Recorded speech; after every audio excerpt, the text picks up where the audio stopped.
آخر هفته است، بسته کلی منتظرش بودم. امروز رسیده و میخوام با شما بازش کنم. بزن بریم. من انقدر ذوقشو داشتم مثلا کلا از پاکت پستیش ترش آوردم. بخوام بگم رودم رسیده. بچه ها من مثلا این بلاگر ادایی نمیتونم بگم. من اصلش رو خریدم. نه من گوشو خریدم بچه. یکی رزبری رو خریدم چون دیدم که خیلی ترنده و این داستان ها.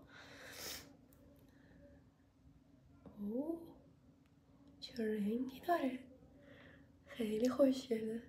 حالا رو لب بزنین تستش کنم یا بهتون نشون بدم. رو لب همچین توناژی داره و به شدت خوشگله.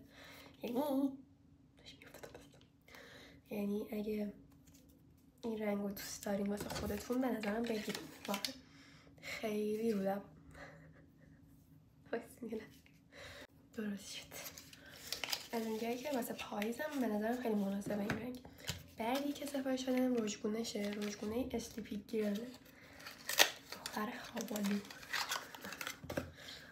من اصلا نمیدونستم که این به صورتم میاد یا نمیاد، ولی سفارشش دادم.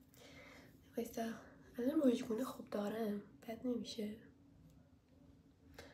رژگونه میزنم این شکلیه با دست.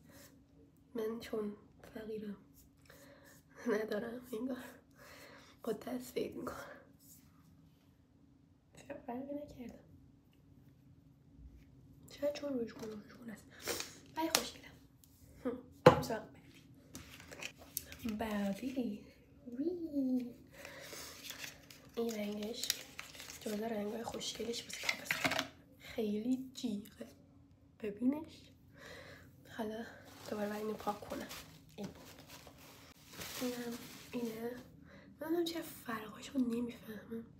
ببین این شکلیه و به نظرم بد نیست. اونقدری که ازش تعریف میکنن نبود.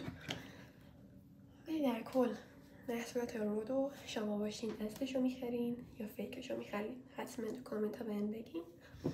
آخر هفته خوبی هم داشته باشین. خدا خیر.